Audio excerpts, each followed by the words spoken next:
Hi, hello, welcome to Competitive Cracker. It's me, Vishnu Ashok.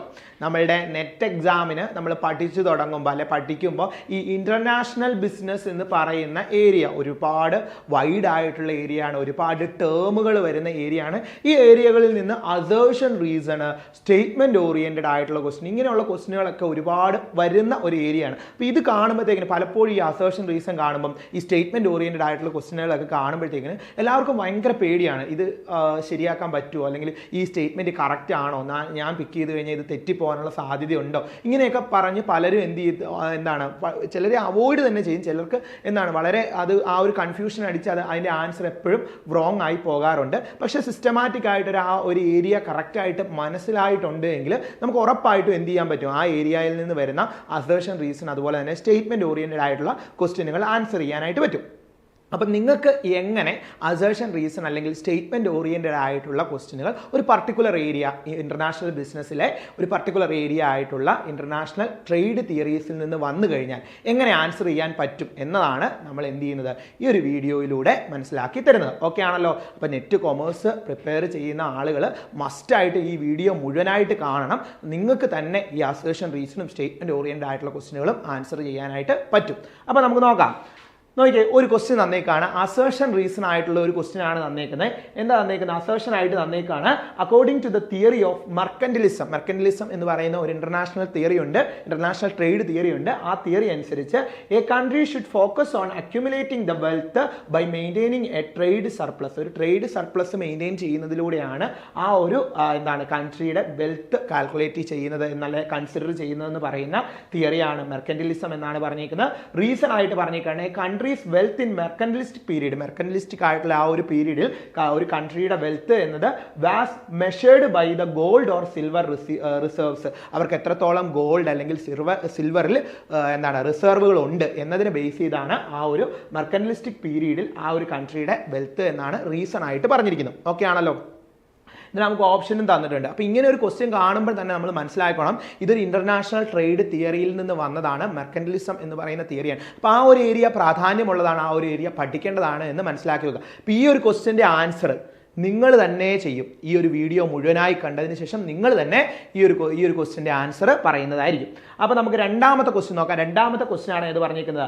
According to Adam Smith absolute advantage theory. Adam സ്മിത്തിന്റെ absolute advantage theory അനുസരിച്ച് a country should specialise in producing the goods where it is relatively more efficient. അതായത് ഒരു കൺട്രിക്ക് കൂടുതലായിട്ട് efficient ആയിട്ട് ഉണ്ടാക്കാൻ പറ്റുന്ന ഗുഡ്സുകളാണ് ആ country കൂടുതലായിട്ട് പ്രൊഡ്യൂസ് ചെയ്യേണ്ടത് എന്ന് പറയുന്ന തിയറിയാണ് ആദം സ്മിത്തിന്റെ ഏതെന്ന് പറയുന്ന അബ്സല്യൂട്ട് അഡ്വാൻറ്റേജ് തിയറി എന്നാണ് സ്റ്റേറ്റ്മെന്റ് 1ന്റെ അകത്ത് പറഞ്ഞിരിക്കുന്നത്. സ്റ്റേറ്റ്മെന്റ് 2ന്റെ അകത്ത് പറഞ്ഞിരിക്കുകയാണ് absolute advantage focus on the relative opportunity cost of production. അതായത് അബ്സല്യൂട്ട് അഡ്വാൻറ്റേജ് തിയറി ഫോക്കസ് ചെയ്യുന്നത് റിലേറ്റീവ് ആയിട്ടുള്ള ഓപ്പർച്യൂണിറ്റി കോസ്റ്റ് ഓഫ് പ്രൊഡക്ഷനെയാണ് എന്നാണ് സ്റ്റേറ്റ്മെന്റ് 2 പറഞ്ഞിരിക്കുന്നത്. ഓപ്ഷനുകൾ തന്നിട്ടുണ്ട്. അപ്പോൾ ഇത് ഏത് തിയറിയുമായി ബന്ധപ്പെട്ടതാണ്? ആദം സ്മിത്തിന്റെ, അതായത് എക്കണോമിസ്റ്റ് ആയിട്ടുള്ള ആദം സ്മിത്തിന്റെ ഏത് തിയറിയുമായിട്ടാണ്? അബ്സല്യൂട്ട് അഡ്വാൻറ്റേജ് തിയറിയുമായി റിലേറ്റ് ചെയ്ത് നിൽക്കുന്ന ക്വസ്റ്റ്യൻ ആണ്. അപ്പോൾ ആ ഒരു തിയറീസ്, ഇന്റർനാഷണൽ ട്രേഡ് തിയറീസ് പഠിച്ചു കഴിയുമ്പോൾ നിങ്ങൾക്ക് തന്നെ ഉറപ്പായിട്ടും ഇതിന് ആൻസർ ചെയ്യാനായിട്ട് പറ്റും. അപ്പോൾ വീഡിയോ മുഴുവനായിട്ട് കാണണം. അപ്പോൾ നമ്മൾ മൂന്നാമത്തെ ക്വസ്റ്റ്യൻ ഒരു സ്റ്റേറ്റ്മെന്റ് ഓറിയന്റഡ് ആയിട്ടുള്ള ഒരു ക്വസ്റ്റ്യൻ തന്നെയാണ്. HO model focus on the difference in the factors endowment between the countries. അതായത് HO മോഡൽ അല്ലെ HO തിയറി എന്ന് പറയുന്ന ഈ ഒരു ഇന്റർനാഷണൽ തിയറി അനുസരിച്ച് ഇവർ ഇതിൻ്റെ അകത്ത് ഫോക്കസ് ചെയ്യുന്നത് factors endowment between the countries. കൺട്രികളുടെ ഫാക്ടർ എൻഡോമെന്റുകൾ തമ്മിലുള്ള ഡിഫറൻസുകളാണ് എന്നാണ് ഇതിൽ പറയുന്നത്. സ്റ്റേറ്റ്മെന്റ് 1ന്റെ അകത്ത് പറയുന്നത്. രണ്ടാമത്തെ സ്റ്റേറ്റ്മെന്റിന്റെ അകത്ത് പറയുന്നത് the model assumes that the trade occurs due to the difference in the technological innovation. Technological ഇന്നോവേഷന്റെ അകത്ത് വരുന്ന ഡിഫറൻസസുകൾ എന്തിനെ ബാധിക്കുന്നുണ്ട്? ഈ ട്രേഡ് ബാധിക്കുമെന്ന് ഈ മോഡൽ അനുസരിച്ച് പറയുന്നുണ്ട് എന്നാണ് സ്റ്റേറ്റ്മെന്റ് 2ന്റെ അകത്ത് പറയുന്നത്. ഓപ്ഷനുകളും തന്നിട്ടുണ്ട്. ഓക്കെ ആണല്ലോ? അപ്പോൾ ഇത് മൂന്നും ഇന്റർനാഷണൽ ട്രേഡ് തിയറിയുമായി ബന്ധപ്പെട്ട് വന്ന ക്വസ്റ്റ്യൻ ആണ്. അപ്പോൾ ഈ ക്വസ്റ്റ്യനുകൾക്കെല്ലാം ആൻസർ നമ്മൾ അവസാനം, അതായത് നമ്മളുടെ ഈ ഒരു വീഡിയോയുടെ അവസാനം നമ്മൾ പറയും. അപ്പോൾ നിങ്ങൾ കൃത്യമായിട്ട് മനസ്സിലാക്കി പോകാനായിട്ട് ശ്രമിക്കുക. ഓക്കെ, നമുക്ക് സ്റ്റാർട്ട് ചെയ്യാം. Theories of international trade. Theories of international trade എന്ന് പറഞ്ഞു കഴിഞ്ഞാൽ അതിനകത്ത് പ്രധാനമായും വരുന്ന തിയറികളുടെ ഒരു എന്താണ് ഏകദേശം എങ്ങനെയാണ് ആ തിയറി പോകുന്നതെന്നൊക്കെയുള്ള കാര്യങ്ങൾ നമ്മൾ ഈ ഒരു വീഡിയോയ്ക്കകത്ത് പറയുന്നുണ്ട്. അപ്പം തിയറീസ് ഓഫ് ഇന്റർനാഷണൽ ട്രേഡിലെ ഫസ്റ്റ് തിയറിയാണ് ഏതെന്ന് പറയുന്നത് മെർക്കന്റലിസ്റ്റിക് തിയറി അല്ലെങ്കിൽ മെർക്കന്റലിസം തിയറി എന്ന് പറയുന്നത്. മെർക്കന്റലിസം തിയറി എന്ന് പറയുന്നത് ഈ മെർക്കന്റലിസ്റ്റിക് പീരീഡ് എന്ന് പറയുന്നത് 16 to 19th സെഞ്ചുറിയാണ്. 16 തൊട്ട് 19 വരെ വരുന്ന കാലഘട്ടമായിരുന്നു ഏതെന്ന് പറയുന്നത് ഈ മെർക്കന്റലിസ്റ്റിക് തിയറി എന്ന് പറയുന്നത്. The popular from the 16 to 19th centuries ആണ് ഏതെന്ന് പറയുന്നത് ഈ ഒരു മെർക്കന്റലിസ്റ്റിക് തിയറിയുടെ കാലഘട്ടം എന്ന് പറയുന്നത്. ഈ ഒരു തിയറിക്കകത്ത് country's wealth was measured by the amount of gold and silver it hand. എന്താ പറഞ്ഞേക്കുന്നത്, എത്രത്തോളം എമൗണ്ട് ഓഫ് ഗോൾഡ് അല്ലെങ്കിൽ സിൽവർ റിസർവ് ആയിട്ട് ഒരു കൺട്രിയിൽ ഉണ്ട്, അല്ലെങ്കിൽ ഒരു കൺട്രിക്ക് എത്രത്തോളം എന്താണ് ഗോൾഡ് അല്ലെങ്കിൽ സിൽവർ ഒക്കെ അവർ ഹോൾഡ് ചെയ്യുന്നുണ്ട് എന്നതിനെ ബേസ് ചെയ്താണ് ആ ഒരു കൺട്രിയുടെ എന്ത് കൺസിഡർ ചെയ്യുന്നത്, വെൽത്ത് കൺസിഡർ ചെയ്യുന്നത് എന്ന് പറയുന്ന തിയറി ആയിരുന്നു ഏതെന്ന് പറയുന്നത് മെർക്കന്റലിസം തിയറി എന്ന് പറയുന്നത്. ഓർത്ത് വെച്ചോളുക, മെർക്കന്റലിസം തിയറി എന്ന് പറഞ്ഞു കഴിഞ്ഞാൽ ഇവിടെ ഒരു കൺട്രിയുടെ എന്താണ് വെൽത്ത് അവർ കൺസിഡർ ചെയ്യുന്ന ഗോൾഡ് അല്ലെങ്കിൽ സിൽവർ എത്രത്തോളം അവരുടെ കയ്യിലുണ്ട് എന്നതിനെ ബേസ് ചെയ്തുകൊണ്ടാണ്, ആ ഒരു കൺട്രിയിൽ എത്രത്തോളം റിസർവ് ആയിട്ട് ഗോൾഡ് അല്ലെങ്കിൽ സിൽവർ ഉണ്ട് എന്നതിനെ ബേസ് ചെയ്തുകൊണ്ടാണ് മെർക്കന്റലിസം തിയറിക്കകത്ത് അവർ എന്ത് പറയുന്നത് ആ ഒരു കൺട്രിയുടെ വെൽത്ത് കൺസിഡർ ചെയ്യുന്നത്. The country should increase the wealth by exporting more goods. അപ്പൊ കൺട്രിയുടെ വെൽത്ത് ഇൻക്രീസ് ചെയ്യാനായിട്ട് ഇവർ എന്ത് ചെയ്യും, export more goods and importing less create the trade surplus. അതായത് ഇവിടെ എന്താണ് അവർ എക്സ്പോർട്ടിനെ കൂടുതലായിട്ട് പ്രൊമോട്ട് ചെയ്യുക. അപ്പോൾ ഇവിടെ എന്ന് പറഞ്ഞാൽ ഗവൺമെന്റ് ഇന്റർവെൻഷൻ ഒരുപാട് ഉണ്ടായിരുന്ന ഒരു തിയറി ആയിരുന്നു ഏതെന്ന് പറയുന്നത് മെർക്കന്റലിസം തിയറി എന്ന് പറയുന്നത്. ഇവിടെ എന്താണ് കൂടുതലായിട്ട് എന്ത് നടക്കും, എക്സ്പോർട്ടുകൾ നടത്തും. എക്സ്പോർട്ടുകൾ നടത്താനായിട്ട് ഇവർ എക്സ്പോർട്ടുകൾ നടത്താനായിട്ട് സബ്സിഡീസ് ഒക്കെ പ്രൊവൈഡ് ചെയ്യും. അതുപോലെ തന്നെ ഇമ്പോർട്ടുകൾ മാക്സിമം എന്ത് ചെയ്തിരുന്നു, റെസ്ട്രിക്റ്റ് ചെയ്തിരുന്നു അല്ലെ, ഇമ്പോർട്ടുകൾ റെസ്ട്രിക്റ്റ് ചെയ്തിരുന്നു. അതിനായിട്ട് താരിഫും കോട്ടാസും ഒക്കെ എന്താണ് വെച്ചുകൊണ്ട് എന്ത് കുറച്ചിരുന്നു, ഇമ്പോർട്ടുകൾ കുറച്ചിരുന്നു. നമ്മളുടെ രാജ്യത്തിന്റെ എന്താണ് പണം മറ്റൊരു രാജ്യത്തിലേക്ക് പോകരുത് എന്നുള്ള ഉദ്ദേശത്തോടു കൂടി ഇവർ എക്സ്പോർട്ട് കൂടുതലായിട്ട് പ്രൊമോട്ട് ചെയ്തു, ഇമ്പോർട്ട് എന്ത് ചെയ്തു, കുറച്ചു. ആ രീതിയിലുള്ള ഒരു തിയറി ആയിരുന്നു ഏതെന്ന് പറയുന്നത് മെർക്കന്റലിസം തിയറി എന്ന് പറയുന്നത്. ഇവിടെ സീറോ സം ഗെയിൻ ആണ് വരുന്നത്. സീറോ സം ഗെയിൻ ഒന്ന് ഓർത്ത് വെച്ചാൽ നല്ലതായിരിക്കും. സീറോ സം ഗെയിൻ ഏതുമായിട്ട് റിലേറ്റ് ചെയ്തിട്ടുള്ളതാണെന്ന് വെച്ച് കഴിഞ്ഞാൽ മെർക്കന്റലിസം തിയറിയുമായിട്ട് റിലേറ്റ് ചെയ്ത് വരുന്നതാണ്.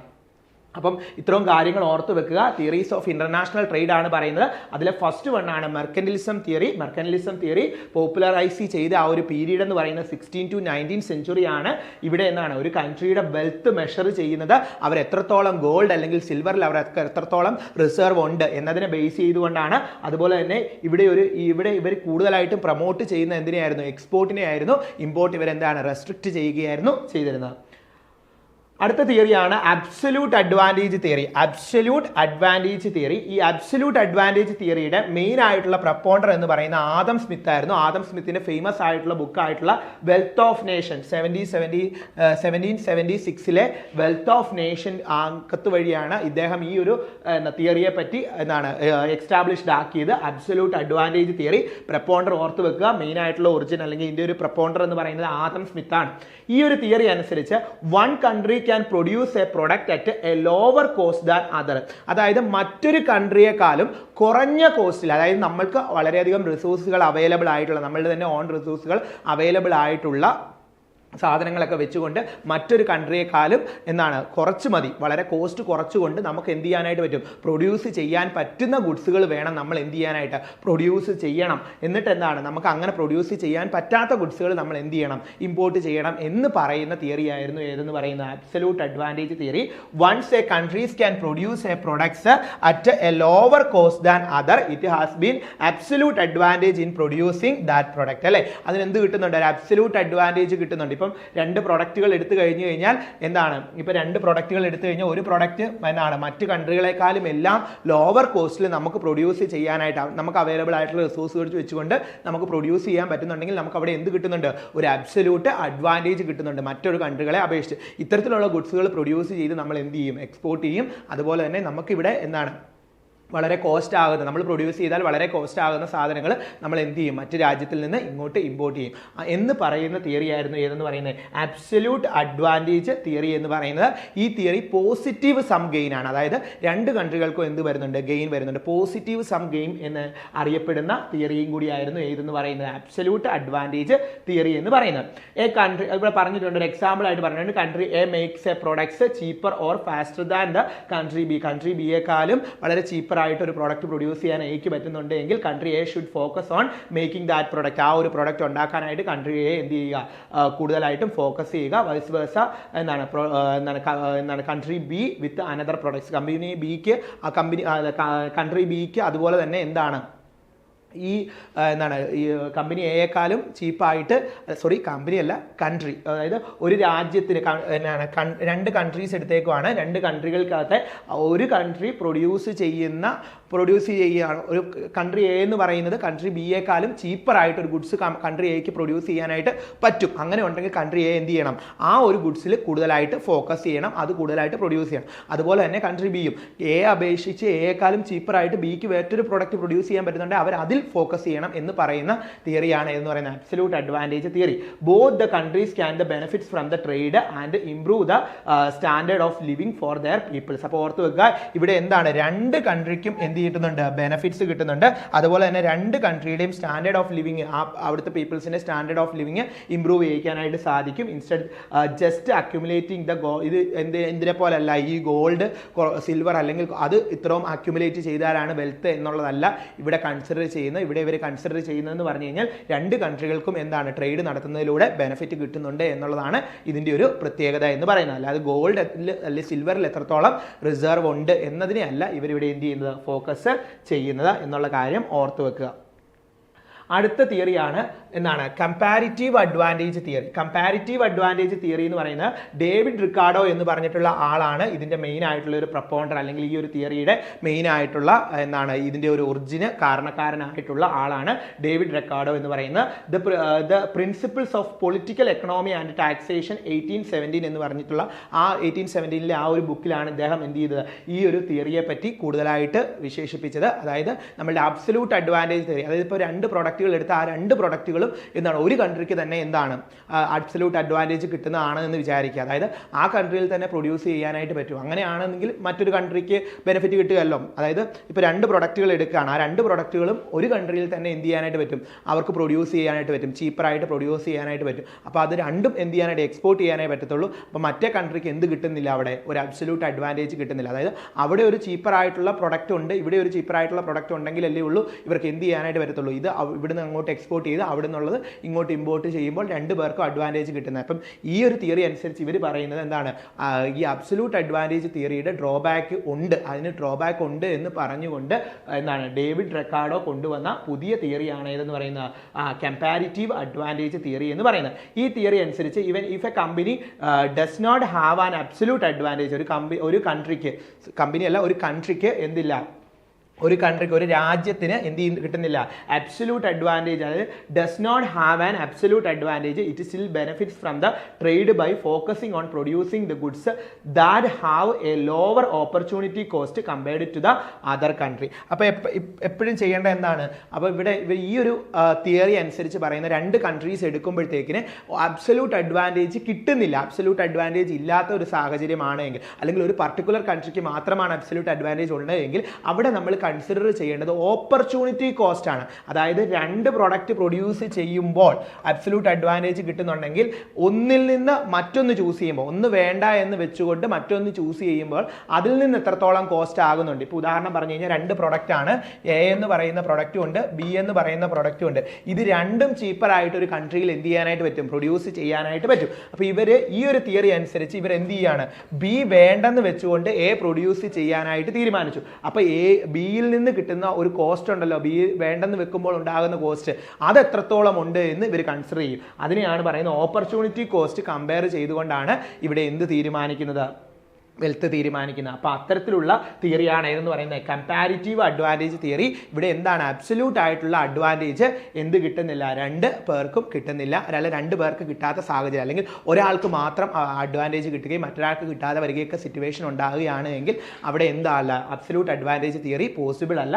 അവിടെ പോസിബിൾ ആകുന്ന തിയറി ഏതാണെന്നാണ് ഡേവിഡ് റിക്കാർഡോ പറഞ്ഞത്, കമ്പാരിറ്റീവ് അഡ്വാൻറ്റേജ് തിയറിയാണ്. ഇറ്റ്സ് മെയിൻലി ഫോക്കസ്ഡ് ഓൺ ഏതിലാണ്, ഓപ്പർച്യൂണിറ്റി കോസ്റ്റിലാണ് ഫോക്കസ് ചെയ്യുന്നത് എന്നുള്ള കാര്യം കൂടി മനസ്സിലാക്കി വെക്കുക. ഇനി ഓപ്പർച്യൂണിറ്റി കോസ്റ്റ് എന്താണെന്ന് പറഞ്ഞിട്ടുണ്ട്. The cost of producing one goods instead of another. അതായത് ഒരു ഗുഡ്സ് വേണ്ട എന്ന് വെച്ചുകൊണ്ട് മറ്റൊരു ഗുഡ്സ് പ്രൊഡ്യൂസ് ചെയ്യുകയാണെങ്കിൽ country should produce A goods that they can make with the least trade off. അതായത് ആ ഒരു പർട്ടിക്കുലർ ഇപ്പം നമ്മൾ 2 ഗുഡ്സ് നമ്മളുടെ കയ്യിലുണ്ട് അല്ലെങ്കിൽ 2 ഓപ്പർച്യൂണിറ്റീസ് നമ്മളുടെ മുന്നിലുണ്ട്. ഒരു ഓപ്പർച്യൂണിറ്റി വേണ്ട എന്ന് വെച്ചുകൊണ്ട് മറ്റൊരു ഓപ്പർച്യൂണിറ്റി സെലക്ട് ചെയ്യുമ്പോൾ ആ ഫോർഗീവ് ചെയ്ത ഓപ്പർച്യൂണിറ്റിയിൽ നിന്നുണ്ടാകുന്ന അല്ലെങ്കിൽ ആ വേണ്ടെന്ന് വെച്ച ഓപ്പർച്യൂണിറ്റിയിൽ നിന്നുണ്ടാകുന്ന കോസ്റ്റിനെയാണ് എന്തെന്ന് പറയുന്നത് ഓപ്പർച്യൂണിറ്റി കോസ്റ്റ് എന്ന് പറയുന്നത്. അടുത്തതാണ് എച്ച്ഒ തിയറി അല്ലേ. എച്ച്ഒ തിയറി ദ ഫാക്ടേഴ്സ് എന്താണ് ഫാക്ടർ പ്രപ്പോർഷൻ തിയറി എന്നും പറയാറുണ്ട് കേട്ടോ. ഫാക്ടർ പ്രപ്പോർഷൻ തിയറി എന്നും പറയാറുണ്ട്. അതുപോലെ തന്നെ HO theory, HO model, HO theory എന്നൊക്കെ പറയാറുണ്ട്.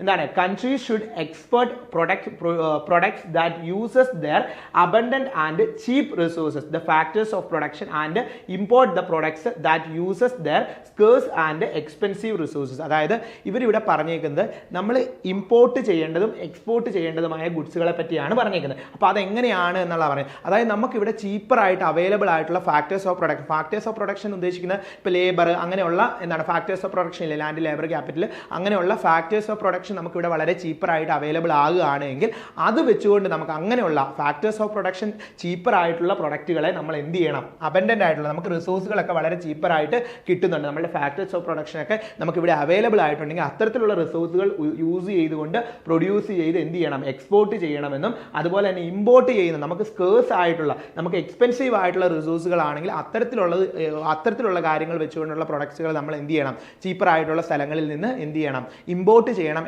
എന്ന് പറയുന്ന തിയറിയാണ്. ഇവിടെ ഇവർ മെയിൻലി ഫോക്കസ് ചെയ്യുന്നത് ഫാക്ടേഴ്സ് ഓഫ് പ്രൊഡക്ഷനെയാണ് എന്നുള്ള കാര്യം കൂടി ഓർത്ത് വെക്കുക കേട്ടോ. അത്തരത്തിലുള്ള തിയറിയാണ് എന്ന് പറയുന്നത് എച്ച്ഒ മോഡൽ അല്ലെങ്കിൽ എന്താണ് ഫാക്ടർ പ്രപ്പോർഷൻ തിയറി എന്ന് പറയുന്നത്, ഫാക്ടേഴ്സ് പ്രപ്പോർഷൻസ് തിയറി എന്ന് പറയുന്നത്. ഇനി ഈ ഒരു theory a country which lot of cheap labours should be export the labour intensive goods. അപ്പം ഇവിടെ എന്താണ് ലേബർ ഭയങ്കര അധികം ചീപ്പായിട്ട് ഒരു കൺട്രിക്ക് ഉണ്ട് എങ്കിൽ അവരെന്താണ് ലേബർ ഇൻറ്റൻസീവ് ആയിട്ടുള്ള ഗുഡ്സുകൾ എന്ത് ചെയ്യുക, എക്സ്പോർട്ട് ചെയ്യുക. While A country with more capital, അതായത് ഒരുപാട് ക്യാപിറ്റൽ ഉള്ള അല്ലെങ്കിൽ മണി അല്ലെങ്കിൽ മെഷീൻസ് ഒക്കെ ഒരുപാടുള്ള എന്താണ് ഒരു കൺട്രി ആണ് എങ്കിൽ ആ കൺട്രി എന്ത് ചെയ്യുക, should export the capital intensive ഗുഡ്സുകൾ എന്ത് ചെയ്യുക, എക്സ്പോർട്ട് ചെയ്യുക എന്നുള്ളതാണ് ഉദ്ദേശിക്കുന്നത്. എന്താണോ നമുക്ക് ചീപ്പറായിട്ട് അവൈലബിൾ ആകുന്നത്, ഏത് ഫാക്ടേഴ്സ് ഓഫ് പ്രൊഡക്ഷൻ ആണോ നമുക്ക് ചീപ്പറായിട്ട് അവൈലബിൾ ആകുന്നത് ആ ഫാക്ടേഴ്സ് ഓഫ് പ്രൊഡക്ഷൻ യൂസ് ചെയ്തുകൊണ്ടുള്ള പ്രൊഡക്റ്റുകൾ നമ്മൾ എന്ത് ചെയ്യുക, എക്സ്പോർട്ട് ചെയ്യുക എന്നുള്ളതാണ് ഏത് തിയറി അനുസരിച്ച് പറയുന്നത്, എച്ച്ഒ തിയറി അല്ലെങ്കിൽ ഫാക്ടർ പ്രപ്പോർഷൻ തിയറി അനുസരിച്ച് പറയുന്നത്. നമ്മുടെ സി സിയിലെ എല്ലാ രീതിയിലുള്ള നെറ്റിൻ്റെ ക്ലാസ്സുകളും അവൈലബിൾ ആണ്. അപ്പം എന്താണ് ആർട്ട് സബ്ജക്റ്റുകൾക്ക് നിങ്ങൾക്ക് സി സിയിൽ ജോയിൻ ചെയ്യാവുന്നതാണ്. നമ്മളുടെ എന്താണ് സെറ്റ് ഇംഗ്ലീഷ് ഇവിടെ പറഞ്ഞിട്ടുണ്ട്, set general paper, English, commerce, economics, management, അതുപോലെ തന്നെ CSIR ഫിസിക്സും അവൈലബിൾ ആണ്. നമ്മളുടെ പുതിയ ബാച്ച് 60 days ബാച്ച് ഉണ്ട്. അപ്പോൾ നിങ്ങൾക്ക് ജോയിൻ ചെയ്യാവുന്നതാണ്. ഡിസംബറിലേക്ക് നല്ല രീതിയിൽ നെറ്റിന് ഫോക്കസ് ചെയ്യുന്ന ആളുകളാണ് എങ്കിൽ നിങ്ങൾക്ക് ഉറപ്പായിട്ടും ക്രാക്ക് ചെയ്തെടുക്കാനായിട്ട് ഈ ഒരു ക്ലാസ്സുകളിലൂടെ സാധിക്കും. സിസ്റ്റമാറ്റിക് ആയിട്ട് ലൈവ് ക്ലാസ്സുകളിലൂടെയും റെക്കോർഡ് ക്ലാസ്സുകളിലൂടെയും PDF മെറ്റീരിയലിലൂടെയൊക്കെയാണ് നമ്മുടെ ക്ലാസ്സുകൾ പോകുന്നത്. അതുകൊണ്ട് തന്നെ നിങ്ങൾക്കൊരു പ്രോപ്പർ വേ കിട്ടും, കൃത്യമായി മനസ്സിലാക്കി എടുക്കാനും ആൻസറുകളിലേക്ക് എത്താനും ഒക്കെ സാധിക്കും. അപ്പോൾ അതുകൊണ്ട് നമ്മളുടെ ബാച്ചിൽ ജോയിൻ ചെയ്യുക, അത് നിങ്ങളെ ഉറപ്പായിട്ടും ഈ ഒരു എക്സാം ക്രാക്ക് ചെയ്യാനായിട്ട് സഹായിക്കും. ഓക്കെ ആണല്ലോ. അപ്പോൾ നമ്മുടെ ബാച്ചിൽ ജോയിൻ ചെയ്യാനായിട്ട് നിങ്ങൾ താഴെ കാണുന്ന നമ്പറിൽ കോൺടാക്റ്റ് ചെയ്യുക. നിങ്ങൾക്ക് നെറ്റുമായി ബന്ധപ്പെട്ട് A to Z കാര്യങ്ങൾ അറിയിക്കുന്നതായിരിക്കും. അപ്പോൾ നെറ്റ് കൊമേഴ്സിന് നമ്മളെല്ലാവരും ഉണ്ടായിരിക്കും നിങ്ങളുടെ കൂടെ. ഉറപ്പായിട്ടും ഈ ഒരു എക്സാം ക്രാക്ക് ചെയ്യാൻ പാകത്തിനുള്ള എല്ലാ കാര്യങ്ങളും നമ്മൾ നൽകുന്നതായിരിക്കും. എനിവേ നമുക്ക് ബാക്കി തിയറിയിലേക്ക് പോകാം. അടുത്ത തിയറി എന്ന് പറയുന്നത് theory of competitive advantage. Competitive advantage theory എന്ന് പറഞ്ഞു കഴിഞ്ഞാൽ എന്താണ്, Michael Porter in the books of എന്താണ് കോമ്പറ്റേറ്റീവ് അഡ്വാൻറ്റേജ് ഓഫ് നേഷൻ എന്ന് പറയുന്ന അദ്ദേഹത്തിൻ്റെ ബുക്കിലൂടെയാണ് ഈ ഒരു തിയറിയെ പറ്റി അദ്ദേഹം എന്ത് ചെയ്തത്, ഡെവലപ്പ് ചെയ്തത്, അല്ലെങ്കിൽ ഈ ഒരു തിയറിയെക്കുറിച്ച് അദ്ദേഹം എക്സ്പാൻഡ് ചെയ്തത്. ഈ ഒരു തിയറി എക്സ്പാൻഡ് ചെയ്തത് മൈക്കിൾ പോർട്ടറിൻ്റെ ഏത് ബുക്കാണെന്നുള്ള കാര്യം ഓർത്ത് വെച്ചോണം. ഏതാണ്? കോമ്പറ്റേറ്റീവ് അഡ്വാൻറ്റേജ് ഓഫ് നേഷൻ എന്ന് പറയുന്ന ബുക്കിലൂടെയാണ്. ഇത് ഈ ഒരു തിയറി അനുസരിച്ച് the competitive advantage depend on the environment in its home countries where the companies get their strength and innovations. അപ്പം ഈ കോമ്പറ്റേറ്റീവ് അഡ്വാൻറ്റേജിൻ്റെ അകത്ത് ഇവർ മെയിൻ ആയിട്ട് പറയുന്നത് ഒരു കൺട്രിക്ക് എത്രത്തോളം ഇന്നോവേഷൻസ് അല്ലെങ്കിൽ എത്രത്തോളം ടെക്നോളജിക്കൽ ആയിട്ടുള്ള സ്ട്രെങ്ത് കൊണ്ടുവരാനായിട്ട് സാധിക്കും, അതാണ് ഉദ്ദേശിക്കുന്നത്. Countries competitive advantage depend on the environment it's home country. ആ ഹോം കൺട്രിയിലെ എൻവയോൺമെന്റ് വെച്ചുകൊണ്ട് ഇവർക്ക് എത്രത്തോളം കോമ്പറ്റേറ്റീവ് ആയിട്ടുള്ള അഡ്വാൻറ്റേജ്, മറ്റ് കൺട്രികൾക്ക് മേൽ കോമ്പറ്റേറ്റീവ് ആയിട്ടുള്ള അഡ്വാൻറ്റേജ് നേടിയെടുക്കാനായിട്ട് പറ്റും. Where the companies get their strength and innovation, കമ്പനികളുടെ സ്ട്രെങ്തും ഇന്നോവേഷൻസും ഒക്കെ വെച്ചുകൊണ്ട്, അതാണ് ഉദ്ദേശിക്കുന്നത്. അത്തരത്തിലുള്ള ഒരു തിയറിയാണ് എന്ന് പറയുന്നത് കോമ്പറ്റേറ്റീവ് അഡ്വാൻറ്റേജ് തിയറി എന്ന് പറയുന്നത്. ഈ കോമ്പറ്റേറ്റീവ് അഡ്വാൻറ്റേജ് തിയറിയെ മറ്റൊന്നും കൂടി പറയാറുണ്ട്, ഡയമണ്ട് മോഡൽ എന്നും അറിയപ്പെടാറുണ്ട്. The theory focus on the 4 main factors that determine the country's competitive advantage. ഒരു കൺട്രിയുടെ കോമ്പറ്റേറ്റീവ് അഡ്വാൻറ്റേജിനെ ഡിറ്റർമിൻ ചെയ്യുന്നത് 4 ഫാക്ടേഴ്സ് ആണെന്നാണ് പറഞ്ഞിരിക്കുന്നത്. ഏതാണ്? ഫാക്ടർ കണ്ടീഷൻസ്, അതുപോലെ തന്നെ എന്താണ് ഡിമാൻഡ് കണ്ടീഷൻസ്. ഓർത്ത് വെക്കുക, factor conditions, availability of resources like, അതായത് നമ്മുടെ factors of production, land, labour, capital ഒക്കെ പോലുള്ള ആ ഒരു ഫാക്ടേഴ്സിന്റെ അവൈലബിലിറ്റി അല്ലെങ്കിൽ ഫാക്ടേഴ്സ് കണ്ടീഷൻ എന്ന് പറഞ്ഞു വരുന്നുണ്ട്. രണ്ടാമത്തായിട്ട് എന്താണ് പറയുന്നത്? ഡിമാൻഡ് കണ്ടീഷൻസ്, അതായത് the nature of the domestic demand for the products and service. ആ പ്രൊഡക്റ്റ് അല്ലെങ്കിൽ ആ സർവീസസിന് എന്താണ് ഡൊമസ്റ്റിക്കിലുള്ള ഡിമാൻഡ്, ആ ഒരു പർട്ടിക്കുലർ കൺട്രിയിലുള്ള ഡിമാൻഡ്, അതാണ് രണ്ടാമത്തെ ഫാക്ടറായിട്ട് പറയുന്നത്. മൂന്നാമത്തെ ഫാക്ടറായിട്ട് റിലേറ്റീവ് ആൻഡ് സപ്പോർട്ടിംഗ് ഇൻഡസ്ട്രീസ്, എന്താണ് the presence of the suppliers and industries that supports the innovation. ആ ഇന്നോവേഷനെ ഏതെല്ലാം ഇൻഡസ്ട്രീസ് സപ്പോർട്ട് ചെയ്യുന്നുണ്ട്, ഏതെല്ലാം സപ്ലയേഴ്സ് സപ്പോർട്ട് ചെയ്യുന്നുണ്ട് എന്നുള്ള കാര്യമാണ് അടുത്ത ഒരു ഫാക്ടറായിട്ട് പറയുന്നത്. പിന്നെയാണ് ഫേമിന്റെ സ്ട്രാറ്റജി, സ്ട്രക്ചർ ആൻഡ് റിവൽറി, അതായത് ഒരു ഫേം ഡെവലപ്പ് ചെയ്ത് വരുമ്പോൾ, അല്ലെങ്കിൽ ആ ഫേം ഇന്റർനാഷണൽ ട്രേഡിലേക്ക് ഇറങ്ങുമ്പോൾ അവർ ഫോളോ ചെയ്യുന്ന strategy, structure, how the companies are organised and compete the market. ആ ഒരു മാർക്കറ്റിൽ എങ്ങനെ അവർ കോമ്പീറ്റ് ചെയ്യുന്നു, എന്ത് സ്ട്രാറ്റജീസ് ആണ് ഫോളോ ചെയ്യുന്നത്, ഇതൊക്കെയാണ് അടുത്തൊരു ഫാക്ടറായിട്ട് വരുന്നത്. അപ്പോൾ അത് കറക്റ്റായിട്ട് മനസ്സിലാക്കി വെക്കുക. അങ്ങനെയാണെങ്കിൽ നമ്മൾ നേരത്തെ കണ്ട ക്വസ്റ്റ്യനുകൾ നിങ്ങൾക്ക് ഈസി ആയിട്ട് ചെയ്തില്ലേ? ഇപ്പോൾ നിങ്ങൾക്ക് ആ ഒരു തിയറിയുടെ ഭാഗങ്ങൾ കറക്റ്റായിട്ട് മനസ്സിലാക്കി കഴിഞ്ഞ് കഴിഞ്ഞാൽ നിങ്ങൾക്ക് ചെയ്യാവുന്നുള്ളൂ. അപ്പോൾ നോക്കിയാൽ എന്താണ്? According to the theory of mercantilism theory അനുസരിച്ച് a country focus on the accumulating wealth by maintaining the trade surplus, അല്ലെ? ട്രേഡ് സർപ്ലസ് മെയിൻറ്റെയിൻ ചെയ്യുകയാണ്. അതെങ്ങനെയാണെന്നാണ് പറഞ്ഞിരിക്കുന്നത്? A country's wealth is mercantilistic period was measured by its gold and silver resources. എന്താണ്? നമ്മൾ 2 സ്റ്റേറ്റ്മെന്റും കണ്ടതാണ്. അപ്പൊ അതുകൊണ്ട് തന്നെ ഇതിന്റെ ആൻസർ ആയിട്ട് വരുന്നത് ഏതാണ്? ഏതായിരിക്കും ആൻസർ ആയിട്ട് വരുന്നത്? ഓപ്ഷൻ എ ആണ്. എന്താണ്? 2 സ്റ്റേറ്റ്മെന്റും ശരിയാണ്. എന്താണ്? 6 കറക്റ്റ് ആയിട്ട് എന്തിനെ എക്സ്പ്ലെയിൻ ചെയ്യുന്നുണ്ട്? അസേർഷനെ എക്സ്പ്ലെയിൻ ചെയ്യുന്നുണ്ട് എന്നുള്ള കാര്യമാണ് പറഞ്ഞിരിക്കുന്നത്. അപ്പൊ നമ്മൾ ആ ഒരു കോൺസെപ്റ്റ് മനസ്സിലാക്കി കഴിഞ്ഞാൽ നമുക്ക് വളരെ എളുപ്പത്തിൽ ചെയ്യാം. രണ്ടാമത്തെ സ്റ്റേറ്റ്മെന്റ് ചോദിക്കുക, according to Adam Smith absolute advantage theory a country should specialise in producing goods where it is relatively more efficient. ഏറ്റവും എഫിഷ്യൻ്റ് ആയിട്ടുള്ള ഒരു കൺട്രിക്ക് ഏറ്റവും എഫിഷ്യൻ്റ് ആയിട്ട് ഉണ്ടാക്കാൻ പറ്റുന്ന ഗുഡ്സ് വേണം അവർ പ്രൊഡ്യൂസ് ചെയ്യാൻ. നമ്മുടെ ആ സ്റ്റേറ്റ്മെന്റ് ശരിയാണ്. രണ്ടാമത്തെ സ്റ്റേറ്റ്മെന്റ് നോക്കിയേ, absolute advantage theory focusing on the relative opportunity cost. Relative opportunity cost ആണോ ഫോളോ ചെയ്യുന്നത്? അല്ല. അപ്പോൾ സ്റ്റേറ്റ്മെന്റ് 1 ശരിയാണ്, സ്റ്റേറ്റ്മെന്റ് 2 തെറ്റാണ്. അപ്പോൾ ഓപ്ഷൻ ഏത് വരും? Statement 1 is true and but statement 2 is false. Option C ആണ് ആൻസർ ആയിട്ട് വരുന്നത്. ക്ലിയർ ആയോ? ആ കറക്റ്റ് ആയിട്ട് മനസ്സിലാക്കി കഴിഞ്ഞാൽ എളുപ്പമുണ്ട്, അല്ലെ? OH തിയറി, അല്ലെ? OH മോഡൽ, HO മോഡൽ എങ്ങനെയാണ്? HO model focus on the difference in factors endowment between the country. Statement ശരിയാണ്, അല്ലേ? നമ്മൾ പറഞ്ഞതാണ് ഫാക്ടേഴ്സ് എൻഡോമെന്റുകൾ തമ്മിലുള്ള ഡിഫറൻസുകളാണ് ഈ ഒരു തിയറി നോക്കുന്നത്. സ്റ്റേറ്റ്മെന്റ് ശരിയാണ്. അടുത്ത സ്റ്റേറ്റ്മെന്റ് നോക്കിയേ, the model assumes that the trade occurs due to the difference in technological innovation. Difference in technological innovation statement ശരിയാണോ? നമ്മൾ പറഞ്ഞതായിരുന്നു ടെക്നോളജിക്കൽ ഇന്നോവേഷൻ ആണോ വരുന്നത്? അല്ല. സ്റ്റേറ്റ്മെന്റ് 2 എന്താണ്? ഫോൾസ് ആണ്, അല്ലേ? ബിക്കോസ് ടെക്നോളജിക്കൽ ഇന്നോവേഷൻ വരുന്ന ഏതാണ്? Competitive advantage തിയറിയിലാണ്. ഓക്കെ ആണല്ലോ? അപ്പോൾ ഇങ്ങനെ വേണം നിങ്ങൾ കറക്റ്റ് ആയിട്ട് പഠിക്കാനായിട്ട്. ഒരു ഏരിയ പഠിക്കുക, ആ ഏരിയയുടെ MCQസുകൾ കൃത്യമായിട്ട് വർക്കൗട്ട് ചെയ്യുക. അപ്പോൾ ഇങ്ങനെയൊക്കെയാണ് CCയിലെ ക്ലാസ്സുകൾ പോകുന്നത്. നല്ല പ്രോപ്പറായിട്ട് നിങ്ങൾക്ക് ആ ഒരു ഏരിയ എടുത്തു തരും. CCയിലെ വിദഗ്ധരായിട്ടുള്ള അധ്യാപകർ നിങ്ങൾക്ക് നയിക്കുന്ന ക്ലാസ്സുകൾ ഉണ്ടായിരിക്കും. അപ്പോൾ നിങ്ങൾ എല്ലാവരും എന്ത് ചെയ്യുക? ഈ ഒരു ബാച്ചിൽ ജോയിൻ ചെയ്യാനായിട്ട് ശ്രമിക്കുക. നമ്മുടെ 90 ഡേയ്സ് ബാച്ച് ഉടൻ തന്നെ ആരംഭിക്കുകയാണ്. അപ്പോൾ ആ ഒരു ബാച്ചിലേക്ക് ഒരു കട്ടുണ്ട്. അപ്പം CC-യിലെ 60 days ബാച്ച് ഉടൻ തന്നെ ആരംഭിക്കുന്നുണ്ട്. അപ്പം നിങ്ങൾ എന്ത് ചെയ്യണം, ആ ബാച്ചിലേക്ക് ജോയിൻ ചെയ്യാനായിട്ട് ശ്രമിക്കുക. അപ്പം നമ്മുടെ എന്താണ് നെറ്റ് ജനറൽ പേപ്പർ ഉണ്ട്, ഇംഗ്ലീഷ് ഉണ്ട്, കൊമേഴ്സ് ഉണ്ട്, എക്കണോമിക്സ് ഉണ്ട്, മാനേജ്മെന്റ് ഉണ്ട്, CSIR ഫിസിക്സ് ഉണ്ട്. അപ്പോൾ ഈ സബ്ജക്റ്റുകൾക്കൊക്കെ ജോയിൻ ചെയ്യാൻ താല്പര്യമുള്ളവർ ഉടൻ തന്നെ നമ്മളുടെ നമ്പറിൽ ബന്ധപ്പെടുക. മറ്റൊരു വീഡിയോയുമായി കാണാം. അപ്പോൾ എന്തെങ്കിലും രീതിയിലുള്ള സജഷൻസ് ഉണ്ടെങ്കിൽ കമന്റ് ബോക്സിൽ അറിയിക്കുക. അതുപോലെ ഇതുപോലെയുള്ള ഇൻഫർമേറ്റീവ് ആയിട്ടുള്ള വീഡിയോസ് കാണുവാനായിട്ട് നമ്മുടെ ചാനൽ സബ്സ്ക്രൈബ് ചെയ്യുക. താങ്ക്